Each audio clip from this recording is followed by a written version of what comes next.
சரி, இப்ப எடுத்துக்க போறது வந்து காம்படிட்டிவ்ல 2 எலிமெண்ட்ஸோட concept. State and prove the commutative. State and prove the competitive.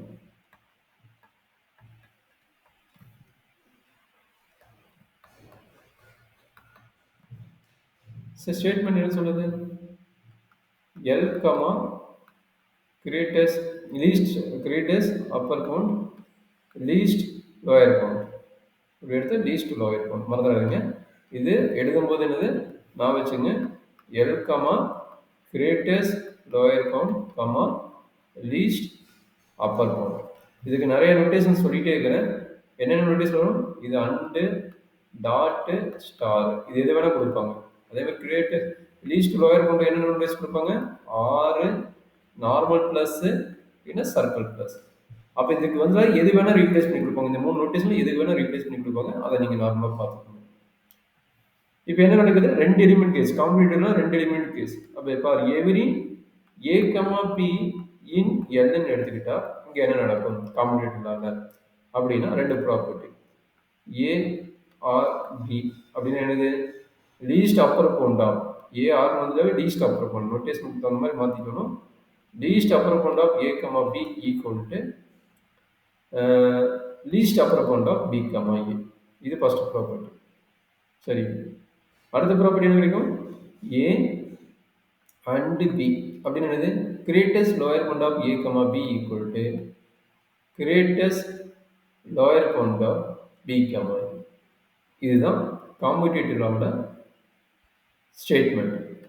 Statement பண்ணும்போது இதுதான் ஸ்டேட்மெண்ட். நம்ம இங்கிருந்து ஆரம்பிக்கிறோம், இதுதான் ஸ்டேட்மெண்ட் இங்கிருந்து ஆரம்பிக்கிறது. இப்போ ப்ரூஃப் என்ன பண்ணுவீங்க? ப்ரூஃப் அஸ் பர் டெஃபினேஷன் அவ்வளோதான். இது பெருசாக கிடையாது. நம்மளுக்கு அசோசியேட்டிவ் ஆஃப் ப்ரூஃபும் அப்பர்சுவேஷன் ஆஃப் ப்ரூஃப் தான் கொஞ்சம் லென்த்தாக போகும். அடுத்து டிஸ்ட்ரிபியூட்டிவ் ஆஃப் ப்ரூஃபில் வரும், அது கொஞ்சம் லென்த்தாக போகும். ஸோ இப்போ ஃபர்ஸ்ட் பாயிண்ட் என்ன ப்ரூவ் பண்ண போகிறோம்? A or b equal to b or a, அதாவது least upper bound of a or b equal to least upper bound of b comma ஏன்னு எழுத போகிறோம். சரி, ஃபர்ஸ்ட் கன்சிடர் ஏ பியோட least upper bound equal to, அப்போ least upper bound of என்ன எழுதலாம்? B comma sorry a comma b தான் எழுது. ஏ கமா பி எழுதணும். இப்போ சார் சிம்பிள் ஐடியா. இப்போ லீஸ்ட் அப்பர் கவுண்ட் ஆஃப் 1, 2 அப்படிங்கிறது இருந்ததுனாலும், இல்லை லீஸ்ட் அப்பர் கவுண்ட் ஆஃப் 2, 1 இருந்தாலும் அதோட அப்பர் கவுண்ட் என்னவோ அதை பார்த்து நம்ம எழுதணும் போதும். சரிங்களா? மேபி நிறைய எலிமெண்ட்ஸ் இருக்கலாம். இது போயிட்டே இருந்ததுன்னா நம்ம ஆல்ரெடி ஒரு டயக்ராம் போட்டோம். இங்கே 1 இருந்தது, இங்கே 1 இருந்தது, இங்கே 2 இருந்தது, இங்கே 3 இருந்தது. அப்படியே போகும்போது ப்ரீவியஸ் நாள் லாஸ்ட் கிளாஸ் ஒரு எக்ஸாம்பிள் பார்த்தோம். இங்கே 4 வந்தது, இங்கே என்ன வந்தது? 6 வந்தது. அப்போ இது ரெண்டையும் நம்ம லிங்க் பண்ணோம். அப்போ என்னாச்சு? இதுவும் இதுவும் ஒரு சைன் பண்ணணும். அது என்னது? 12. இது எதனோட டயக்ராம்? T12 டிவைட் 12 டெரிவேஷன் ஃபேக்டரோட T12ஓட ஹேஷ் டயக்ராம். இப்போ 1, 2னாலும் 2, 1ஓட ஒன்று தான். அப்போ அப்பர் கவுண்ட் ஆஃப் 1, 2 என்னென்ன கிடைக்கும்? அப்பர் கவுண்ட் ஆஃப் 1, 2 அப்படின்னு எடுத்துட்டா நம்மளுக்கு என்னென்ன எலிமெண்ட் கிடைக்கும்? 1க்கும் 2க்கும் அப்பர் கவுண்ட் யாரும் பார்ப்பீங்க? அப்போ 1க்கு 2க்கு அப்பர் கவுண்ட் யாரு? 1க்கு 2க்கு அப்பர் கவுண்ட் வந்து 6 இருக்குது, 4 இருக்குது, 12 இருக்குது.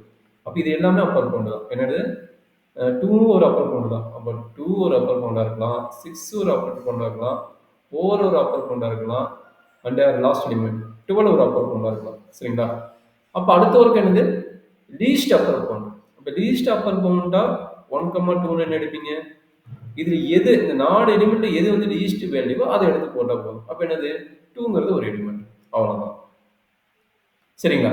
இது 1, 2க்கு எடுத்தாலும் 2, 1க்கு எடுத்தாலும் என்னது? சேம் ரூல் தான். சிஸ்டி என்னது? எலிமெண்ட் மட்டும் இன்டர்சென்ட் ஆகுது. 1, 2 போட்டாலும் 2 தான் வரும். அதே 2, 1 போட்டாலும் என்ன கிடைக்கும்? 2 தான் கிடைக்கும். ஸோ அதனால என்ன சொல்றாங்கன்னா, least upper bound of A comma பியா இருந்தா என்ன, least upper bound of b comma ஏவா இருந்தா என்ன, நம்மளுக்கு ரெண்டுக்கும் சேம் என்னதான் கிடைக்க போகுது? அதனுடைய லோயர் கவுண்ட் என்னவோ அப்பர் கவுண்ட் என்னவோ லீஸ்ட் அப்பர் கவுண்ட் என்னவோ அந்த வேலை தான் கிடைக்க போகுது. அதனால ரெண்டு சேம் தான். அப்போ மெயின் இம்பார்ட்டன்ட் என்னது? நீங்க இதை ரெண்டையும் சேஞ்ச் பண்ணி எழுதினாலும் அதனோட வேல்யூ சேஞ்ச் ஆகாது, ரெண்டு சேம் தான். இதனோட வேல்யூ இதனோட வேல்யூ சேம் தான். சரி, அதே ஐடியா அடுத்ததுக்கு காம்படிட்டிவ்ல வந்து கிரேட்டஸ்ட் லோயர் கவுண்ட். அப்போ இங்கே என்ன எடுக்கும்? அதே ஐடியா ஏ பியோட greatest lower bound equal to greatest lower bound of A comma B. So அதே எக்ஸாம்பிள் சும்மா சேம்பிளுக்கு எடுக்கிறேன். அப்பர் இப்போ வந்து என்னது அப்பர் பவுண்ட் முடிச்சாச்சு, இது வந்து லோயர் பவுண்ட். அப்போ லோயர் பவுண்ட் ஆஃப் 1,2 என்ன கிடைக்கும்? லோயர் பவுண்ட் ஆஃப் 1,2 பார்த்தீங்கன்னா அதே எஸ்ட் D24 D12 நினைக்கிறேன், T12ஓட டயக்ராம். 1,2ஓட லோயர் வேல்யூ என்ன? 1 ஒன்லி. வேற ஏதாச்சும் இருக்குதா? எதுவும் இல்லை. அப்போ என்னது லோயர் பவுண்ட் ஆஃப் 1,2 என்னது? 1. அதே கிரேட்டஸ்ட் லோயர் பவுண்ட் ஆஃப் 1,2 என்னன்னு பார்த்தோம். கிரேட்டஸ்ட் லோயர் பவுண்ட் 1,2 ஒரே ஒரு சிங்கிள் எலிமெண்ட்டாக இருக்குது. அதனால் டைரெக்டாக நம்ம எழுதிக்கிறோம், அதை 1 எழுதிக்கிறோம். சரிங்களா? இது 1,2 மட்டும் போட்டால் போதுமா? இதே ஐடியா 2,1க்கு போடணும். அதாவது லீஸ்ட் அப்பர் பவுண்ட் ஆஃப் 2,1 இருந்தாலும் என்ன தான் கிடைக்க போகுது? 2,1 இருந்தாலும் நமக்கு என்ன தான் கிடைக்கும்? அந்த டயக்ராம் பார்ப்பீங்க, 2க்கு 1க்கு எது லோயர் பவுண்ட் பார்க்குறீங்க, திரும்ப 1 தான் இருக்கும் தவிர வேற எதுவும் மாறாது. சரிங்களா? அப்போ பார்த்தீங்கன்னா இது வேல்யூஸ் 1 மட்டும் தான் இருக்கும், வேற எதுவும் இருக்கு போடுறது. சரிங்களா? அதனால என்ன பண்ணலாம், இது ரெண்டு இன்டர்சேஞ்ச் பண்ணி எழுதிக்கலாம், ஒன்றும் ப்ராப்ளம் கிடையாது. Greatest lower bound of b comma ஏனாலும் ஏ கமா பினாலும் நமக்கு என்ன வேல்யூ தான் கிடைக்கும்? சேம் வேல்யூ தான் கிடைக்க போகுது. therefore greatest lower bound of b comma a எப்படி எழுதலாம்? பி அண்ட் ஏன்னு எழுதலாம். அப்போ இதுலேருந்து என்ன தெரிஞ்சிச்சு? A and b equal to b and a. அப்போ இது சாட்டிஸ்ஃபை த என்னது காம்படிட்டிவ் லா ரெண்டு சேஞ்ச் ஆகிடுதுன்னா அப்போ இதுக்கு பேர் காம்படிட்டிவ் லா சாட்டிஸ்ஃபை ஆகும். ஸோ நம்மளுக்கு எப்படி